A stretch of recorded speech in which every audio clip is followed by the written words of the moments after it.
L'aloe vera est considérée depuis des millénaires comme une plante médicinale mythique. Déjà, les Aztèques l'utilisaient comme remède miracle contre beaucoup de maladies.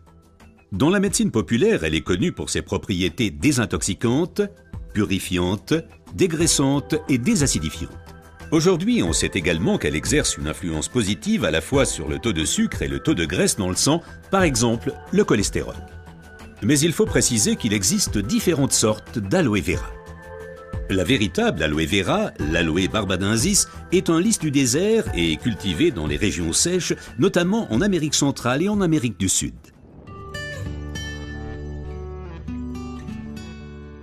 L'efficacité de l'aloe vera dépend principalement de son traitement, mais les différences se font dès la récolte. Pour éviter d'abîmer la plante, les feuilles doivent être coupées à la main.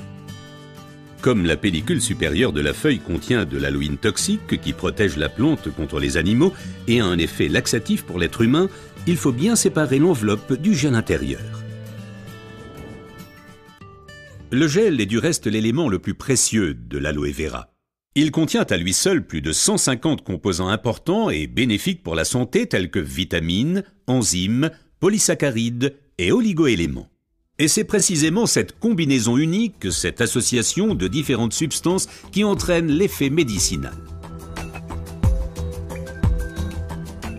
L'un des composants les plus importants est l'acémanal. Il a une influence positive sur le système immunitaire et diminue d'autre part les inflammations et les radicaux libres. Le résultat, une amélioration de l'apport en oxygène. Observons ce phénomène de plus près. Le sang assimile l'oxygène dans le poumon et le transporte à travers les vaisseaux sanguins vers les cellules. Les gros vaisseaux se divisent et deviennent de plus en plus petits pour devenir enfin des vaisseaux capillaires. Les capillaires sont les plus petits vaisseaux sanguins. C'est là qu'a lieu le transfert de l'oxygène du vaisseau sanguin vers les cellules.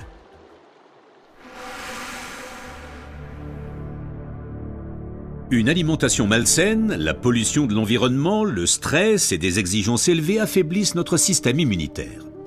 Les radicaux libres ont le jeu plus facile et ils peuvent entraîner des micro-inflammations dans l'organisme. Ces inflammations altèrent les vaisseaux et entraînent un épaississement des parois des capillaires. Ce gonflement rétrécit le vaisseau et les globules rouges circulent plus lentement à travers les capillaires, entraînant une baisse de l'alimentation en oxygène. Et c'est là que l'aloe vera intervient. Elle réduit le gonflement des parois des capillaires. Les globules rouges circulent plus rapidement et l'alimentation en oxygène est améliorée. Les toxines et les impuretés sont évacuées plus rapidement. De récentes études indiquent que d'autres substances naturelles peuvent encore améliorer l'effet de l'aloe vera. Parmi ces substances, il faut citer tout d'abord le silicium, mais aussi l'huile d'onagre et enfin les minéraux basiques. Observons tout d'abord le silicium d'un peu plus près.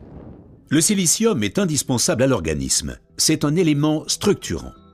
Nous le connaissons surtout sous forme de sable de quartz que l'on trouve dans la pierre et le béton. Dans l'organisme, le silicium contribue à stabiliser les tissus, mais il renforce également les os, les ongles, les cheveux, les tissus conjonctifs et les parois des capillaires. Avec l'âge, les capillaires menacent de perdre leur fermeté. Ils peuvent littéralement se désagréger, ce qui entraîne une interruption du flux sanguin. Dans le pire des cas, ceci peut entraîner des incidents vasculaires cérébraux et l'infarctus. Le silicium renforce et soutient les parois des capillaires et maintient ainsi le vaisseau sanguin ouvert. Les globules peuvent ainsi continuer à alimenter les cellules en oxygène.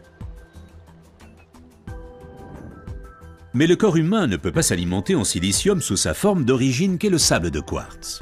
Toutefois, la nature offre des alternatives, et notamment une source végétale idéale, l'ortie. Car elle est riche en silicium naturel, mieux assimilable par l'être humain.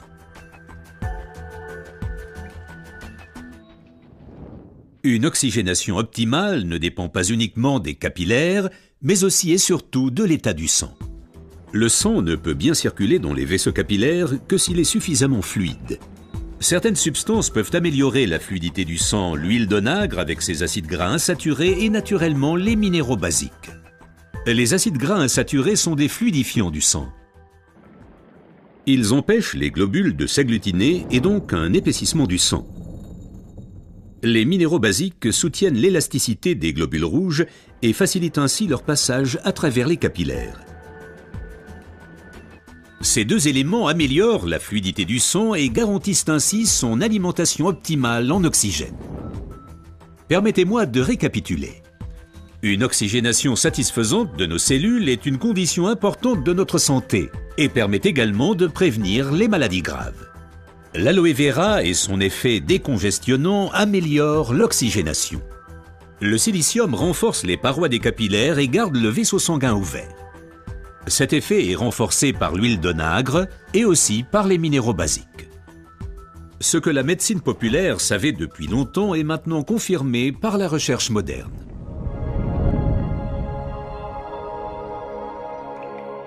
L'aloe vera améliore l'apport en oxygène et donc votre santé.